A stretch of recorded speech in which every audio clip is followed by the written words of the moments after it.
আমি তো এখন বিবাহিত ভাবি, আমি তোর মত ছাড়া কোথাও যাব না। তুই তোর বাড়িতে যাবি, সেখানে কেন আরেকজনকে জিজ্ঞেস করতে হবে? এভাবে কেন কথা বলছো ভাইয়া? ও তো আমার হাজবেন্ড। ফারহান যদি এত রেসপন্সিবিলিটি নিতে পারতো তাহলে তো আজকে তোমার এই অবস্থা হতো না। ফারহানের কোনো দোষ নেই ভাইয়া এখানে।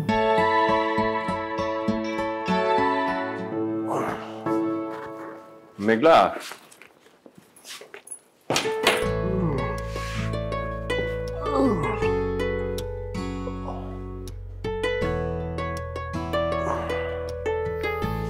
কই তুমি?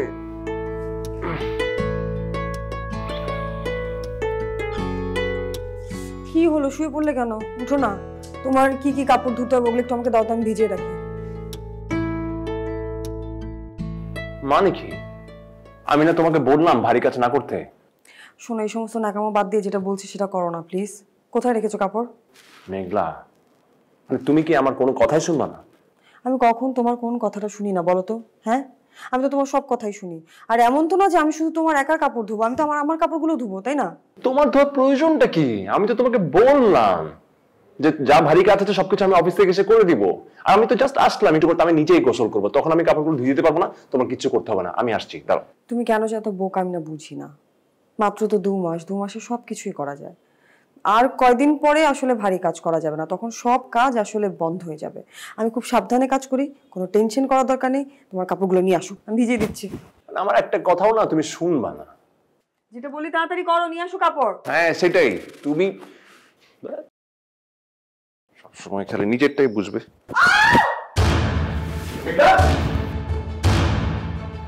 এই ছেলের কারণে তোমার বোনের জীবনে আরো কত যে অঘটন আছে সেটা আমি আগেই বলেছিলাম।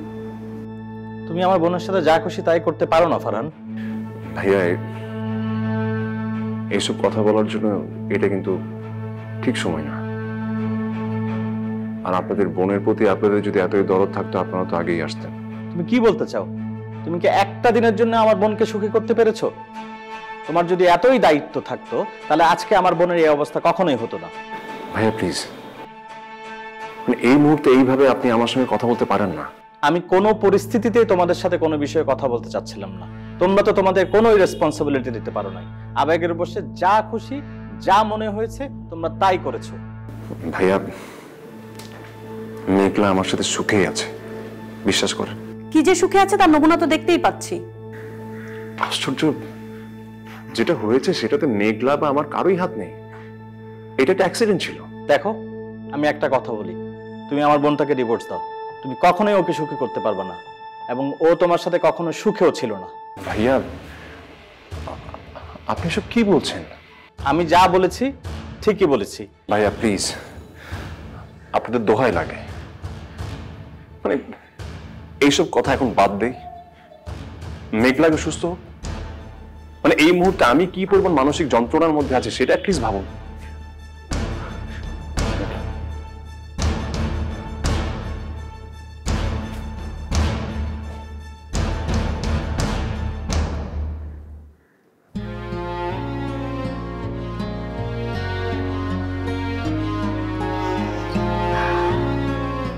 কখন এসছো তোমার ভাইয়া? তুই ঠিক আছিস সেটাই সবচেয়ে বড় কথা। কখনোই তো আমাদের কোনো কথা শুনিস নাই, এখন এসব কথা বাদ দে। তোর সুস্থ হওয়াটা আগে জরুরি। তুমি বাসা থেকে চলে আসার পর তোমার ভাইয়ার কি অবস্থা হয়েছে তুমি একবার খবর নিয়েছো? তোমার অবস্থার কথা শুনে তোমার ভাইয়া কিন্তু না এসে থাকতে পারেনি। তোমরাও তো কোনোদিন আমাদেরকে দেখতে আসোনি।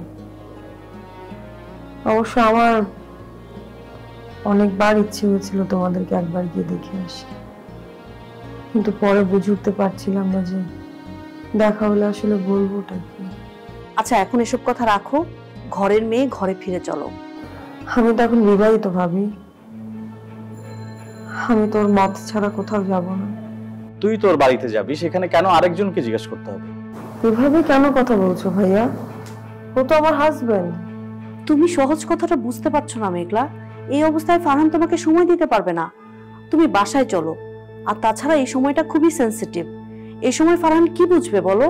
ফারহান যদি এত রেসপন্সিবিলিটি নিতে পারতো তাহলে তো আজকে তোমার এই অবস্থা হতো না। ফারহানের কোনো দোষ নেই ভাইয়া এখানে। ও তো আমাকে নিষেধ করেছিল, আমি শুনিনি, তাই অ্যাক্সিডেন্টটা হয়েছে। I am sorry. আচ্ছা ঠিক আছে, এখন এসব কথা বলে কোনো লাভ নেই, পরে এসব বলা যাবে। ফারহান, তুমি কি বলো? হ্যাঁ ভাবি, হ্যাঁ ভাবি যেটা বলছেন ঠিকই ঠিকই বলেছেন। কি বলো তুমি?